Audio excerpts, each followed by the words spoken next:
I'm 43 years old, and I'm a mom to a 17-year-old daughter named Lily.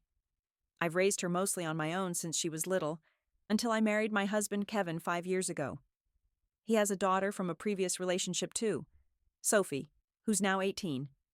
I thought blending our families would be a challenge, but nothing could have prepared me for what I found out last week. I still feel like I'm living in some alternate reality.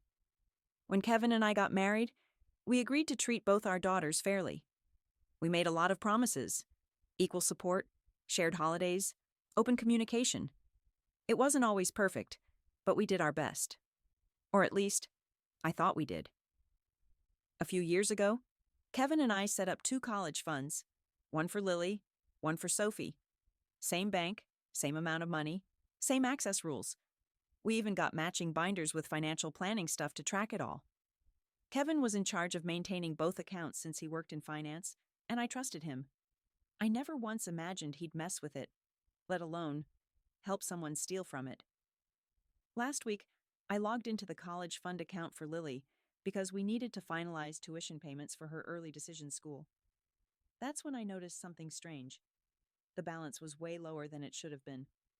I checked the transaction history, and my heart dropped. There were multiple transfers. Thousands of dollars moved from Lily's account into another linked account, one with Sophie's name on it. At first, I thought it had to be a banking mistake. I called the bank in a panic, spent hours on the phone. But nope, it wasn't an error. Those transfers were authorized by Kevin. And not only that, he did it months ago. I didn't confront him right away. I needed to process it, gather everything. I printed the records, highlighted the dates, traced the accounts. The more I looked into it, the clearer it became. Sophie's entire tuition had been quietly paid using Lily's college fund, all without a single word to me. And the part that made me sick? Sophie knew.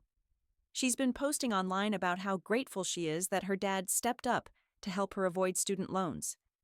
In one post, she literally said, "Some people are just lucky enough to have parents who prioritize their dreams." I read that sentence over and over. My hands were shaking. What about my daughter's dreams? I didn't sleep that night. I just kept pacing the house, trying to convince myself that there had to be some explanation. Maybe a temporary transfer. Maybe Sophie needed help, and Kevin meant to move the money back. I clung to that idea like a life raft, even though deep down, I knew better. The next morning, I waited until Lily left for school. Then I sat Kevin down at the kitchen table and showed him the printouts. At first, he just stared at them, like he didn't recognize the numbers or the bank name. But when I told him I already called the bank and confirmed everything, he changed tactics. Suddenly, he was defensive. He said Sophie needed the money sooner than Lily did, that she had deadlines, that it was just sitting there unused. I couldn't believe what I was hearing. When I reminded him the money was Lily's, he brushed it off. He said, "They're both our daughters. It shouldn't matter who uses it first." I swear, I felt something inside me snap. I asked him if he ever planned to tell me, if he was going to move the money back. He shrugged and said we'd figure it out later, that Sophie needed it more urgently, and it didn't seem like a big deal. Not a big deal. He took $28,000 out of my daughter's college fund without a word. And not just some of it, almost all of it. He left just under $1,000. That's not a mix-up. That's not a misunderstanding. That's betrayal. When I asked him why Sophie's fund hadn't been touched, he told me, with a straight face, that hers had already been used up on Sati tutors, college tours, and deposits. Apparently, he'd been padding her college expenses with extra money from our joint account for over a year, all behind my back. And now, with her tuition due, he figured it made sense to dip into Lily's fund. Because they're both our girls, right? No, not like this. Lily worked so hard. She's had a dream of going to Northwestern since she was 14.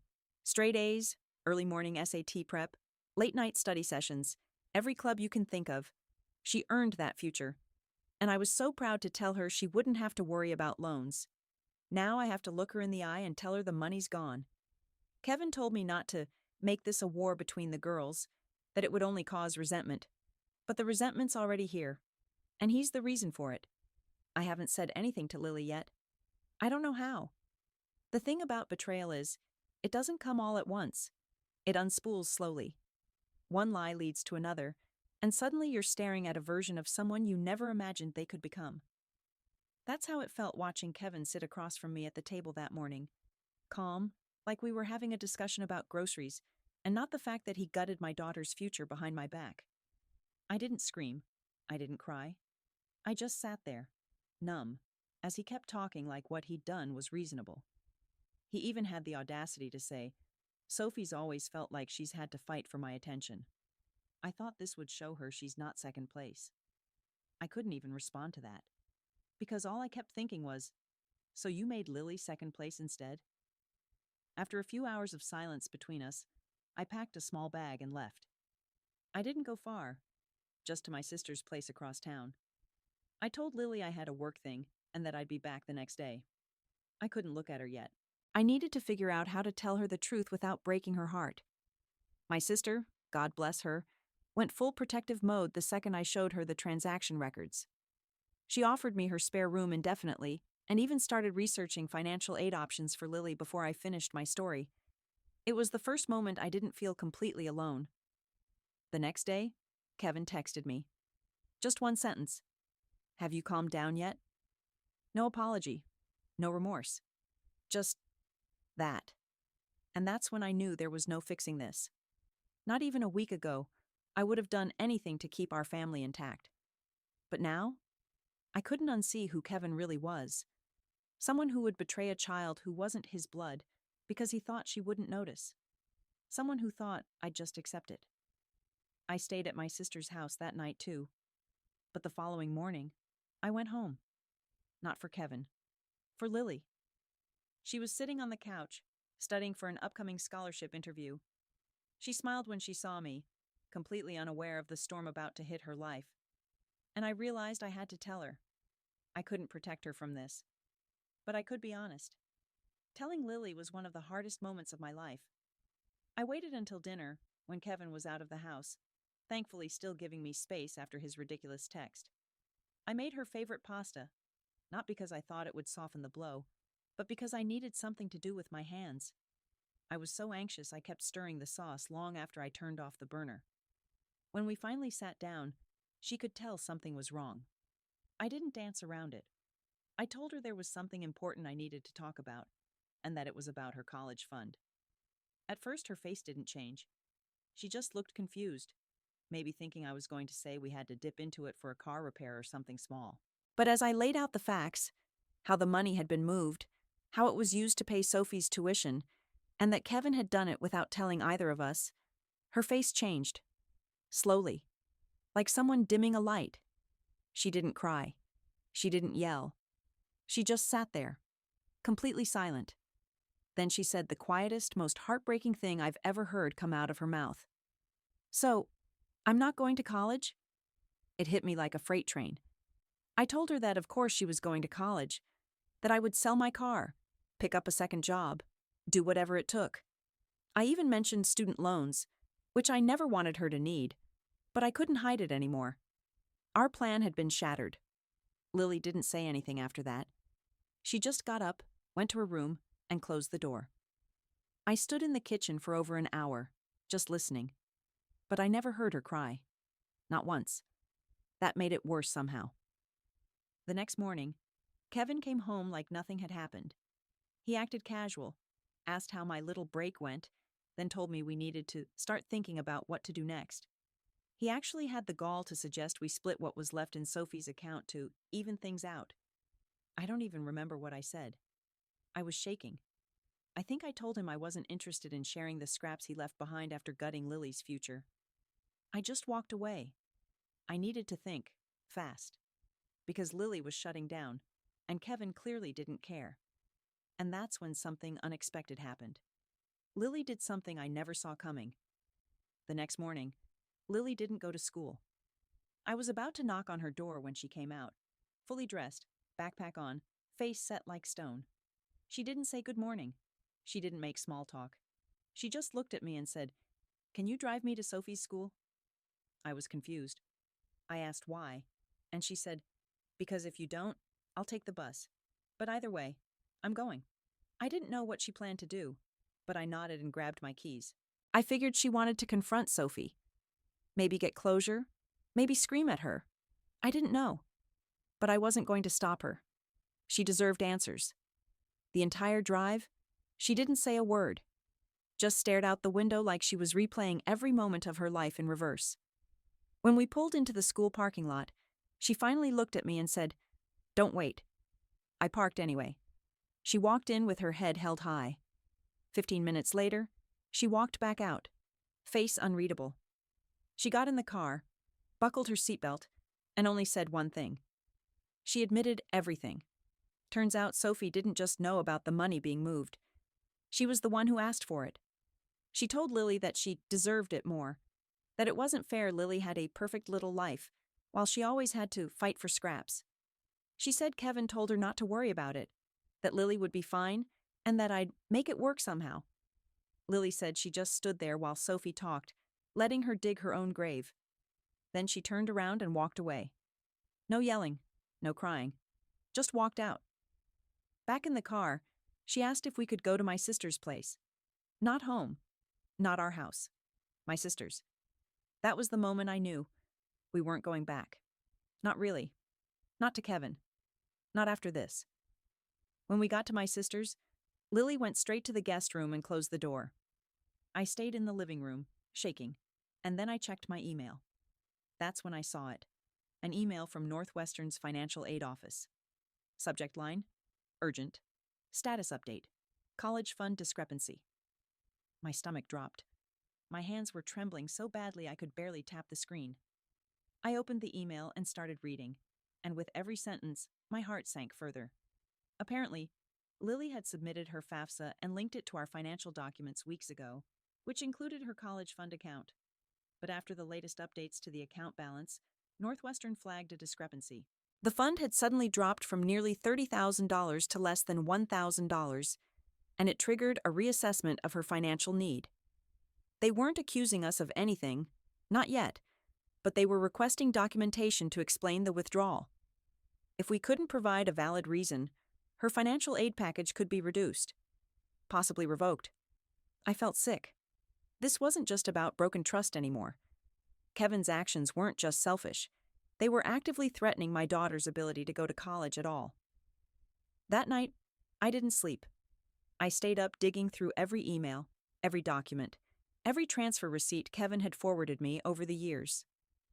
The more I searched, the more I found subtle shifts, little red flags I had missed, small withdrawals, weird expenses. It had been happening for months, slowly, quietly. He hadn't just taken the money all at once. He'd been chipping away at it, like he knew this day would come. By morning, I had a thick stack of printed proof. I took the entire file and drove straight to the bank. I sat down with a manager and explained everything. I brought my marriage certificate, Lily's birth certificate, our original agreement, and the list of transfers. The manager was sympathetic. She couldn't undo the transfers. They had been authorized by Kevin, who was listed as a joint account holder. But she did something else. She flagged the account for internal investigation. That may sound like a small step, but it's bigger than it sounds. Because if they determine Kevin intentionally misused funds set aside for a minor, especially one not biologically his, there could be legal consequences. Serious ones. I didn't tell Kevin any of this. Not yet. But that night, I sat Lily down and told her everything. About the email, the bank visit, the investigation. I told her that we were going to fight it, that I wasn't going to stop until every cent was either returned or accounted for. And then Lily told me something I wasn't expecting. She said she didn't want to go back to Northwestern. I was stunned. I asked why, and she said it wasn't about the money. It was about the stain. The way it all made her feel, like she'd been robbed of her excitement, her sense of accomplishment. She said it didn't feel like her dream anymore. That broke me more than anything. She worked so hard, for years. And now, because of one man's selfishness, the dream she built for herself had been poisoned. I didn't push her. I told her we'd figure it out together. Later that night, Kevin called. I let it go to voicemail. But his message? That nearly pushed me over the edge. Kevin's voice on the voicemail was so smug, so calculated, it made my skin crawl. He said, "I know you're upset, but this doesn't have to blow up our family. If you keep making a big deal out of this, the girls are going to suffer more than they need to. We can fix it. Quietly. You just have to let it go. Sophie's already enrolled. The money's spent. It's not like you can undo that." Then he added, like it was some kind of compromise, "If Lily still wants to go to college, I'll help her apply for some scholarships. We can all move on." That last part? That's what did it. If Lily still wants to go, like her dreams were some loose thread, he could just snip and move past. Like she was a problem to be managed, not a daughter who just had her future ripped out from under her by the man who was supposed to help raise her. I didn't reply. I didn't text back. I didn't call. Instead, I forwarded the voicemail to the bank's fraud department. I also sent it to a lawyer, a friend of my sister's, who specializes in family finance and guardianship law. We met with him the next morning. I showed him everything: bank records, emails, the voicemail. His face stayed calm the entire time, but at the end he said, "Yeah, this is bad for him." He told me that while Kevin was legally a joint account holder, the fact that the funds were designated for Lily's education and that Kevin moved them to benefit his own child without the custodial parent's consent gave us a strong case for intentional misappropriation. Basically, he used my daughter's money to play hero for his own. And if we could prove it in court, we might be able to not only sue him for the full amount, but also pursue criminal charges depending on how the bank ruled. But there was one issue. Sophie's tuition was already paid. The money was gone. Getting it back would be a battle. The lawyer warned me that filing a civil suit would be expensive and time-consuming, and that even if we won, there was no guarantee we'd recover the full amount. Not unless Kevin had significant liquid assets or Sophie's college agreed to refund part of the payment. Neither option was likely. But I didn't care, because at this point, it wasn't just about money anymore. It was about accountability. Kevin stole something from Lily, and Sophie stood by and let it happen. No one was going to gaslight my daughter into silence, not while I still had a voice. So that night, I sat Lily down one more time. I asked her gently if she would be okay with me going public. Not on social media, but formally. A lawsuit, a statement, making it all known. She nodded. Quiet at first, then said, "I want them to be embarrassed. I want them to feel what I felt." So the next morning I called the lawyer and said 3 words. Do it all. It's been 3 months since I told the lawyer to do it all. In that time, everything I thought I knew about my marriage, my family, even my own ability to protect my daughter, it all crumbled. But somehow, through the ashes, something stronger grew back. Something real. The lawsuit was filed officially 2 months ago. Misappropriation of educational trust funds. It made things very real, very fast. Kevin was served at work. His company didn't take it well. Turns out, when you work in finance and get accused of financial misconduct involving a minor's fund, that's a career killer. He was let go within 2 weeks. At first, I thought he'd come groveling, that he'd call or show up and try to make amends. But he didn't. He lawyered up immediately and tried to paint the whole thing as a miscommunication. His attorney reached out with a settlement offer, $10,000 and a promise to avoid a court case. I laughed when I saw it. We didn't settle. Meanwhile, Lily has been incredible, brave in ways I couldn't have imagined. She agreed to provide a written statement for the case, outlining her expectations for her college fund, how she was involved in the planning, and how she found out it was gone. She didn't sugarcoat anything. She said she felt betrayed by the man who promised to treat me like his own. That line broke me. But something beautiful happened too. After weeks of reflection, and honestly therapy, Lily decided she wasn't done with college. She still wanted it, just not the way it had been before. She applied to a smaller liberal arts college closer to my sister's town, one that offered her a partial scholarship based on her writing portfolio. I didn't even know she'd submitted anything. She did it all on her own, quietly, while the case moved forward. When the acceptance email came, she cried. And so did I. We're using what money we have left, along with contributions from a few generous friends and relatives, to make it happen. It won't be easy. I've picked up extra shifts, sold a few things, even cashed out some of my retirement fund. But we're making it work. And Kevin? Well, the court ruled in our favor. The judge didn't hold back. He called Kevin's actions a deliberate and unethical misuse of trust and ordered him to pay full restitution plus damages. The total? Just over $41,000. He was also reported to the Financial Ethics Board in our state. As for Sophie, she hasn't said a word to Lily. Not once. Not even after the ruling. But she did post a vague message online about people who think money makes them better than others, followed by a quote about family always being complicated. I couldn't roll my eyes hard enough. Let her spin her version. The truth is out. Kevin tried to appeal. The judge denied it. And now, we're free. Lily and I moved out of the old house. It didn't feel like home anymore. We got a small 2-bedroom apartment near her new school. It's cozy, quiet, and completely ours. No secrets, no side deals, just peace. Sometimes I still think about the moment Lily asked me, "So, I'm not going to college?" And I wish I could go back in time, hold her and say, "You will. Maybe not the way we planned, but you will. Because no one gets to take that from you. And now, no one ever will again."